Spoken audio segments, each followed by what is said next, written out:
Um dos exames macroscópicos mais desafiadores que existem é a macroscopia da pele. A macroscopia cutânea tem diversos processos e padrões específicos para esse órgão tão peculiar, por se tratar de um órgão extenso, com diversas características topográficas bastante peculiares, e ser um órgão por natureza com tendência a ser plano. Apesar dele possuir 3 dimensões, geralmente os fragmentos, as amostras, são planificadas.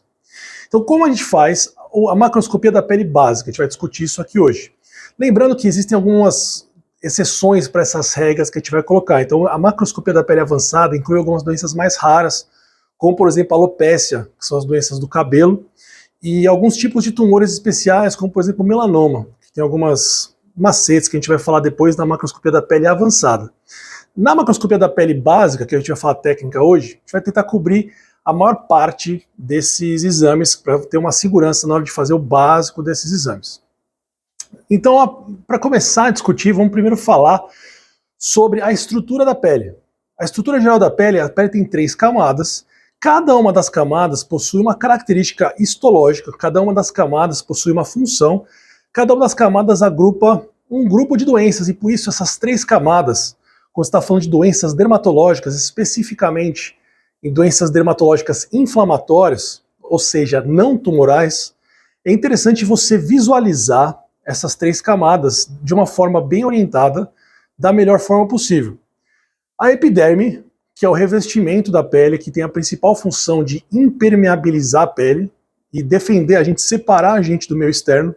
Os animais conseguiram conquistar o meio terrestre, graças à ceratinização da epiderme. Então, animais que não têm a epiderme ceratinizada, que é essa proteína impermeabilizante, eles não conseguiam ficar fora da água. O fato de a gente conseguir, às vezes, andar no deserto e não morrer depois de segundos, é um dos diversos motivos, é pelo fato de a gente ter nossa epiderme impermeabilizada. A gente consegue conter a água dentro da gente. A gente só consegue fazer isso, às vezes, não, por exemplo, não morrer desidratado no mar, por osmose, por questão de trocas de sais, porque nossa pele não faz trocas. Então, se eu jogo sal em cima de um sapo, o sapo pode morrer desidratado.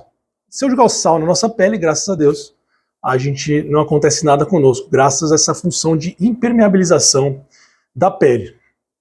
Abaixo da epiderme, a gente tem a derme. A derme é onde tem os vasos sanguíneos, tem os nervos, tem os anexos cutâneos. O que são os anexos cutâneos? São todas as estruturas adicionais à pele, que podem variar de local para local. Então, por exemplo, um anexo cutâneo muito importante é o folículo piloso. Então, o folículo piloso, existem áreas de pele que são pilificadas, podem ter áreas de pele que não são pilificadas ou que a gente não visualiza a pilificação. Isso é importante ser descrito no nosso exame macroscópico. Outros anexos cutâneos que a gente tem glândulas sebáceas, glândulas sudoríparas, glândulas apócrinas. Então, isso a gente não visualiza no exame macroscópico, mas é importante entender que a incidência do corte, a forma como eu apresento isso na minha amostragem, vai ser fundamental para diagnosticar diversas doenças. E abaixo disso, o tecido adiposo, o tecido gorduroso, o tecido subcutâneo. Então, por exemplo, suponha que seja uma doença, uma paniculite. Uma paniculite é uma doença inflamatória do tecido subcutâneo. Se eu cortar a minha pele e inserir ela de uma forma que o patologista não visualize o tecido subcutâneo, eu posso perder o diagnóstico por um artefato, por uma falha no processo de orientação da peça. Então, eu tenho sempre que pensar nessa estrutura quando tiver com a pele na minha frente. Mas uma pele plana, isso parece fácil. Vira desafiador, por exemplo, quando eu tenho uma biópsia numa pele que faz, por exemplo, na curva aqui, na hélice da minha orelha.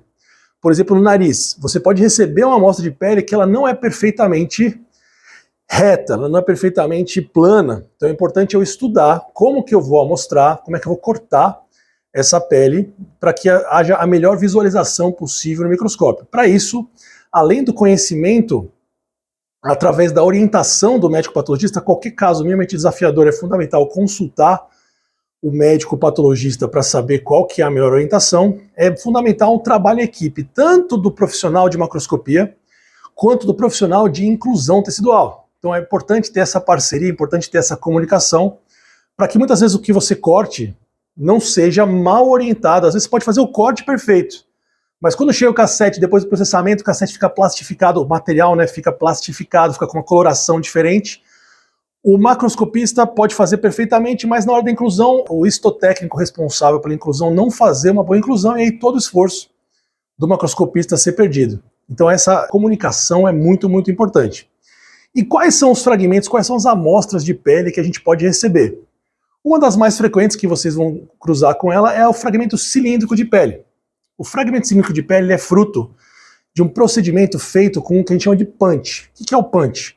Punch é uma lâmina circular. Se vocês já viram as pessoas que têm um alargador na orelha, aquele brinco que alarga o lobo da orelha, ele é feito com punch. Então é uma lâmina circular que você tira um cilindro de pele, é essencial para você fazer diagnósticos de uma forma com pouca dor e pouca cicatriz no paciente. Por exemplo, é muito utilizada para processos inflamatórios que são extensos, no paciente com psoríase, uma doença inflamatória que afeta vários pontos da pele. Num local de doença ativa, eles vão lá e fazem um punch. E vem um punchzinho. Cada punch tem um número, então pode ser um punch 2, que tem 0,2 centímetros, tem 2 milímetros. Pode ser um punch de 3 milímetros, pode ser um punch de 4 milímetros. De acordo com o tamanho do punch, é mais ou menos desafiadora a minha amostragem. No geral, a gente tem uma regrinha, que quando o punch tem menos do que 0,3 centímetros, eu vou pintar a minha margem. Ah, mas por que eu vou pintar a margem, sendo que muitas vezes não é uma doença tumoral? Mesmo não sendo uma doença tumoral, o ato de pintar a margem me ajuda a orientar, principalmente o pessoal da inclusão, saber o que é margem, o que é superfície, para eles fazerem inclusão no bloco. Então todo cilindro de pele precisa ser pintado. Quando é mais do que 0,5 centímetros, ou seja, quando é mais do que 5 milímetros, eu sempre corto meu cilindro de pele no meio.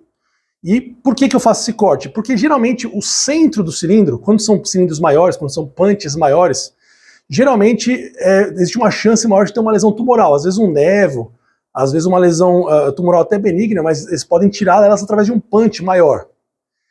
Se eu pegar e incluir o punch inteiro, na hora de cortar no meu bloco histológico, eu vou ver a periferia da amostra. Eu não vou ver o centro, que é onde está a lesão. Então, mais do que 0,5 centímetros ou 5 milímetros, eu vou cortar no centro do meu cilindro depois de pintar e vou emborcar esses dois fragmentos. E esse corte é interessante que ele não seja perfeitamente central. Ele seja um pouquinho assimétrico, ou seja, as duas metades fiquem um pouquinho diferentes uma da outra. Por que isso? Porque aí eu consigo, ao aprofundar os cortes histológicos, realmente em um dos fragmentos, chegar no centro perfeito da lesão. Que é aí onde eu vejo melhor as margens cirúrgicas, por exemplo. Né? Punches maiores, então se tiver um punch muito grande, de 0,7 centímetros, você pode até às vezes tentar incluir todas as margens cirúrgicas. Você pode tentar cortar o fragmento em cruz, como eu vou falar para vocês agora, no fragmento fusiforme. Então, outro fragmento que vocês vão receber bastante é o fragmento fusiforme de pele ou fragmento elíptico, ou elipsoide. Esse fragmento tem esse formato porque ele é feito através de um procedimento cirúrgico que usa o bisturi. O médico corta em formato fusiforme, em formato cilíndrico, porque é o formato mais fácil de você aproximar as bordas para fazer a sutura depois do procedimento. Então é tirado esse fragmento nesse formatinho fusiforme, e aí você consegue fazer a sutura porque você aproxima as bordas mais facilmente. Então, talvez seja o tipo de amostra de pele que vocês mais vão receber junto com o cilindro aí. É importante pintar essa margem, para garantir a margem, né? No processo, a gente já falou isso na outra aula. Segurança, descrição, amostragem, a fase de segurança só termina quando eu pinto as minhas margens. Eu posso sempre pintar de uma, duas cores, se eu quiser pintar de duas cores para tentar reconstruir a peça depois eu posso fazê-lo. Geralmente eu prefiro a cor verde, eu sou um fanzaço da cor verde. A cor verde é útil porque ela pega muito bem, geralmente, o nanquim, porque não tem nada no corpo humano que seja verde, então raramente confunde com alguma estrutura do corpo humano, não tem nada que seja dessa cor de verde. E você não tende a contaminar outros espécimes, outras amostras, como algumas tintas que impregnam mais, como a tinta preta, por exemplo. Então sempre eu prefiro a cor verde como cor primária. Aí alguma cor secundária, eu posso usar o amarelo, posso usar o vermelho, posso usar o preto, mas se eu for usar uma cor só, eu sempre escolho o verde. Nada de obrigatório, mas é a minha preferência. De acordo com se a peça for tumoral ou não tumoral, eu vou cortar o meu fragmento elíptico de um jeito. Se a peça for não tumoral, então, por exemplo, raramente pode ter um fragmento elíptico de uma doença que não é um câncer, por exemplo, uma psoríase. Eu posso tirar um fragmento elíptico de uma psoríase. Nessa situação, o mais importante é eu visualizar o máximo de arquitetura da minha pele. Eu consegui ver essa maior extensão para interpretar, na doença inflamatória eu tenho que interpretar aonde que está uma célulazinha inflamatória, o que está acontecendo com a epiderme, o que está acontecendo com a derme, na maior área possível. Para fazer isso, o ideal é que eu corte a minha amostra não tumoral longitudinalmente. Então eu divido ela em duas partes. No maior eixo, corto no centro e divido em duas partes. Quando se trata de uma peça tumoral, o mais importante da não tumoral é eu ver a arquitetura. Mas na tumoral, o mais importante é eu ver a margem. Então, a margem vai dizer se o tumor foi tirado totalmente ou não. Então, depois de pintar a peça, eu vou fazer o corte mais tradicional, que é o corte em cruz. Eu vou cortar o menor eixo desse fragmento fusiforme e depois fazer um cortezinho de cruz das margens que são cardinais. Então, eu vou cortar como se fosse norte e sul, e depois o leste e o oeste. E vai gerar 3 fragmentos. Um fragmentozinho maior, que é essa cunha central, desse menor eixo, e os 2 fragmentos que vão somar essa cruz do maior eixo. Ah, eu preciso cortar só um eixo central? Não, se tiver uma lesão muito grande, eu posso cortar vários fragmentos centrais. Posso cortar 2, 3, e as periferias. Tudo isso vai estudar a partir de quão melhor amostrado vai ser a lesão, quanto risco tem da margem cirúrgica profunda estar comprometida, certo? Esse aqui é o fragmento que vocês vão menos receber, que é o fragmento irregular. Então, às vezes, você tem uma lesão no nariz, uma lesão na orelha, você pode receber um fragmento bastante irregular, que você não consegue fazer uma cruz direito, você não consegue fazer um longitudinal direito. Então, o mais importante é você pensar, estrategizar, sempre com a ajuda do patologista, lógico. É uma doença tumoral ou não tumoral? Se for não tumoral, a arquitetura vem antes. Eu vou tentar mostrar o máximo de área dessa superfície, dessa epiderme, dessa derme, para eu conseguir entender o que está acontecendo na amostra.